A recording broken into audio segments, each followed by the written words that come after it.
Indian penal code के अंदर convert कर दी थी। और जो अपील है वो इन्फॉर्मेंट और कंप्लेनेंट ने फाइल की थी। फैक्ट्स इस पैराग्राफ में बताए हैं कि क्या था ये कि होलिका दहन के समय एक जो अक्यूज्ड है उन्होंने डिसीज्ड को अब्यूज किया था। नेक्स्ट डे जो उनके जो सन है अक्यूज्ड जिनको नंबर 6 बनाया गया, उन्होंने डंडा से इन्फ्लेक्टेड ब्लो किया था अपॉन दी डिसीज्ड के ऊपर 10 और 11 AM के बीच में। और 3 बजे जो है जो 2 लोगों के नाम बताए और डिसीज्ड है वो बैठे हुए थे इन फ्रंट ऑफ हाउस। और फिर उसके बाद एक जो कि जो अक्यूज नंबर 6 को बताया गया वो आए थे घर पे और उन्होंने अब्यूजिंग करना चालू कर दिया, जिससे सिचुएशन एग्रावेट हो गई थी।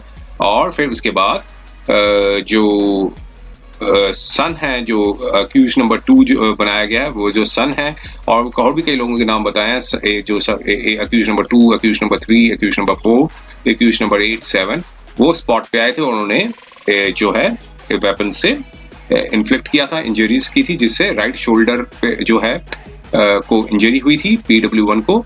और जो PW1 जो विटनेस है और उसके बाद दूसरे लोगों के बताया कि किस किस तरह की नेचर ऑफ इंजरीज थी। और उसके बाद जो अक्यूज्ड है उन्होंने फरसा ब्लो किया था राइट आर्म के ऊपर, फिर उसके बाद रॉड से, ये सारी इंजरीज थी बताई गई हैं डिस्क्रिप्शन। उनको फिर हॉस्पिटल में लेके जाया गया। फिर उसके बाद 9/3/2012 को पुलिस को इन्फॉर्मेशन मिली और पुलिस ने केस 147, 148, 149, 323 के अंदर रजिस्टर कर दिया। और उसके बाद जो डिसीज्ड हैं उनको काफ़ी इंजरीज हुई थी और हॉस्पिटल में लेके जाया गया, सर्जरी परफॉर्म हुई लेकिन सर्वाइव नहीं हुए और उनकी डेथ हो गई। और 30 के बाद पुलिस ने 302 के अंदर FIR में रजिस्टर कर दिया। पोस्टमार्टम भी कंडक्ट की थी। PW5 जो डॉक्टर हैं उन्होंने पोस्टमार्टम रिपोर्ट भी बनाई और बताया कि जो डेथ जो हुई है, इंजरीज सस्टेन्ड हुई है हेड पे और उसकी हेड में चोट लगने से और अटेंडेड कॉम्प्लिकेशन से डेथ हुई है। और पुलिस ने फिर अरेस्ट कर दिया। फिर वेपन्स भी जो है रिकवर किया, डिस्क्लोजर स्टेटमेंट्स जो बताई थी। और जो PW1 की जो स्टेटमेंट पे बेसिस पे प्रोसिक्यूशन ने 319 के अंदर CRPC के अंदर एप्लीकेशन दी थी और अक्यूज्ड को बुलाया, समन किया था अक्यूज्ड को। और फिर उसके बाद 8 अक्यूज थे, उनको फिर ट्राइड किया था सेक्शंस 148, 323, 302, 149 के बाद। और प्रोसिक्यूशन ने 22 विटनेस हैं वो रिकॉर्ड किए थे। और PW3 जो है डॉक्टर, उन्होंने मेडिकल लीगल एग्जामिनेशन किया था PW1 का और PW2 का। और फिर उन्होंने बताया कि डिफरेंट इंजरीज हुई हैं कंप्लेनेंट बॉडीज पे और जो ड्यूरेशन था इंजरीज का जो कि 6 घंटे का अंदर था, बाय द ब्लंट वेपन से इंजरीज हुई हैं। और PW8 से डॉक्टर उन्होंने बताया था कि डिसीज्ड को सिर्फ एक ही इंजरी रिसीव हुई है। और उसके बाद उन्होंने अपने डिपोजिशंस दिए थे। ट्रायल कोर्ट ने पाया कि सारे अक्यूज्ड हैं वो स्पॉट पे एक साथ आए थे और आर्म्ड विद वेपन्स हुए थे। उन्होंने फिर अटैक किया था विक्टिम्स को, जिसके वजह से डिसीज्ड को भी इंजरीज हुई थी और एक इंटेंशन थी अनलॉफुल असेंबली की, जिससे इन्फ्लिक्ट किया जा सके डेडली इंजरीज देने की वजह से। और फिर नेचर इंजरीज जो पाई गई थी डिसीज्ड को पर कॉमन इंटेंशन से थी और जो कि जिससे उसकी डेथ हो जाए, ये जो उसकी वजह से डेथ हो गई। और ट्रायल कोर्ट ने जो पाया कि प्रोसिक्यूशन इनएबिलिटी टू जो explain the injuries caused to accused, जो अक्यूज्ड को क्यों इंजरीज हुई हैं वो एक्सप्लेन नहीं कर सकता, लेकिन जो इससे वो जो अटैक हुआ है, डेथ हुई है जिसकी, और जो एविडेंस हैं वो क्रेडिबल हैं। और दो विटनेस थे उनको कंसिस्टेंटली सपोर्ट करते हैं प्रोसिक्यूशन केस को और before the police as well as this court. और उसको फिर टेस्टिमोनी जो है कॉर्पोरेट भी की गई मेडिकल एविडेंस से। और ट्रायल कोर्ट ने जो सजा सुना दी थी लाइफ इम्प्रिजनमेंट की 302 के अंदर, 149 इंडियन पीनल कोड के अंदर 1 ईयर की रिग्रेस इम्प्रिजनमेंट और 148 6 मंथ्स की रिग्रेस इम्प्रिजनमेंट। और 323 के अंदर भी जो है 6 मंथ्स की रिग्रेस इम्प्रिजनमेंट सुनाई।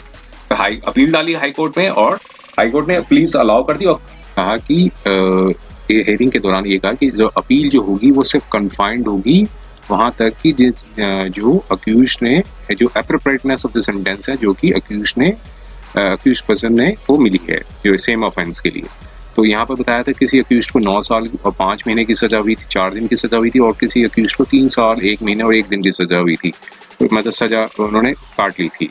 और एक अक्यूज को 1 साल 11 महीने 27 दिन और एक अक्यूज को 2 साल 5 दिन जो है इम्प्रिजनमेंट हुई थी। और इस दौरान सारे की सबकी थोड़ी सी सजा का जो है डिस्क्रिप्शन बताया। तो फिर यहाँ पर अपीलेंट्स ने जो आर्ग्यूमेंट्स किए थे हाई कोर्ट में, उन्होंने कहा था कि हाई कोर्ट ने यहाँ पर एरर की है, जो कि क्योंकि जो इंजरीज जो हुई थी वो एक सडन फाइट से हुई थी, और जो अक्यूज थे वो कन्विक्टेड हुए थे कॉन्करेंटली, और क्योंकि वो जानबूझ के घर गए थे इंफॉर्मेंट के हाउस में और डेडली इंजरीज दी थी, जिसकी वजह से एक इंफॉर्मेंट पार्टीज की वन ऑफ द इंफॉर्मेंट पार्टीज की डेथ हो गई थी।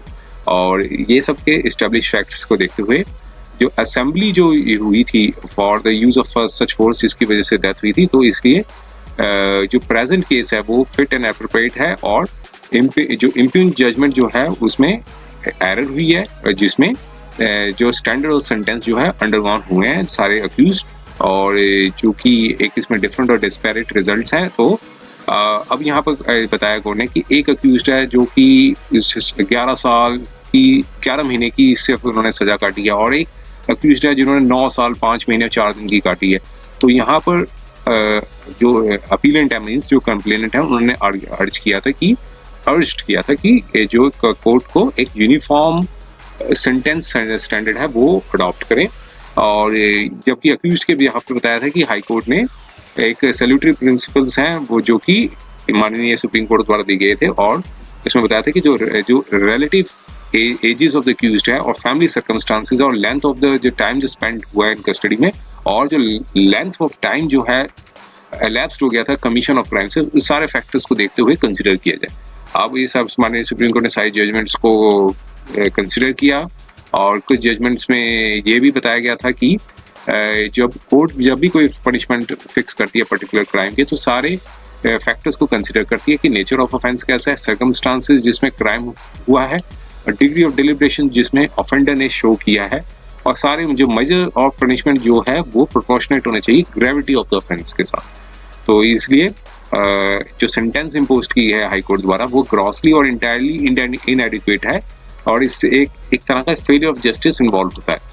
तो क्योंकि अलग अलग अक्यूज्ड को अलग अलग तरह की जो सजा दी गई थी, अब यहाँ पर कोर्ट ने यहाँ पे बताया कि एक जो अक्यूज्ड है वो कॉन्फिडेंटली गिल्टी है अंडर सेक्शन 148 के अंदर, क्योंकि वो armed with different kind of implements और वेपन्स के साथ आए थे और डेडली इंजरीज दी थी। पोस्टमार्टम जो डिसीज्ड की हुई थी उसमें बताया गया था 6 हेड इंजरीज हुई हैं, जिसके एक फ्रैक्चर भी हुआ था और हेमोरेजेस भी डिफरेंट प्लेसेस पे हुए थे। तो हाई कोर्ट ने कोई ये ओपिनियन दिया कि एक्सप्लेनेशन नहीं दिया है कि प्रोसिक्यूशन है कि जो अक्यूज्ड को जो इंजरीज हुई हैं, लेकिन वो जो नेचर ऑफ इंजरीज थी वो अक्यूज्ड को जो दी गई थी वो सीरियस नहीं थी। तो इसलिए सफिशिएंट रीजन नहीं बनता है कि जो सेंटेंस है सेक्शन 149 इंडियन पीनल कोड के अंदर और 304(2) इंडियन पीनल कोड के अंदर उस सेंटेंस को डिस्टर्ब किया जाए या अल्टर किया जाए, अपसेट किया जाए, कोर्ट ने बताया। इसलिए और यहाँ पर आपने देखा कि एक अक्यूज ने 9 साल की सजा काट चुकी है और एक जो अक्यूज ने 11 साल की सेंटेंस उन्होंने काटी है। तो कोई रैशनल अपीयरेंस नहीं होता है इस रीजन जो हाई कोर्ट का, क्योंकि इस वाइड डिस्पैरिटी हुई है। तो अब यहाँ पर कोर्ट ने बताया कि अक्यूज्ड जो हैं उनकी जो एक अक्यूज्ड है जिनकी ये 61 ईयर्स है और उन्होंने 9 साल काट ली है, और एक अक्यूज्ड जो है आर्मी में सर्व कर चुके थे उनको 8 साल का सजा हो चुकी है, तो उनको स्ट्रिक्टेस्ट सेंटेंस अवार्ड की जा चुकी है ऑलरेडी। और जो यंगर पर्सन हैं वो उनको छोड़ दिया गया, सिर्फ 3 साल और 11 महीने तक की सजा हुई है। तो यहाँ पर बताया है कि सारे अक्यूज हैं वो क्रिमिनल लायबल हैं 304 पार्ट 2 के अंदर और सेक्शन 149 के अंदर, और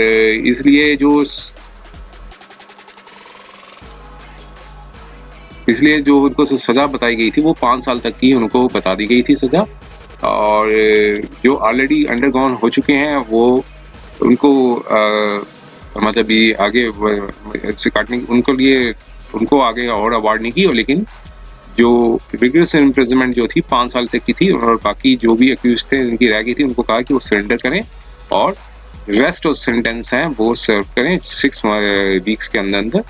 तो ये था वीडियो। उम्मीद है ये वीडियो आपको पसंद आया होगा। अगर ये वीडियो आपको पसंद आया तो कृपया इस चैनल को सब्सक्राइब कर लें, बेल आइकन नोटिफिकेशन पर क्लिक कर दें और वीडियो को लाइक एंड शेयर जरूर करें, ताकि समय समय पर आपके समक्ष और भी बेहतरीन वीडियोस बनाने का हमें मौका मिलता रहे। समय देने के लिए बहुत-बहुत धन्यवाद।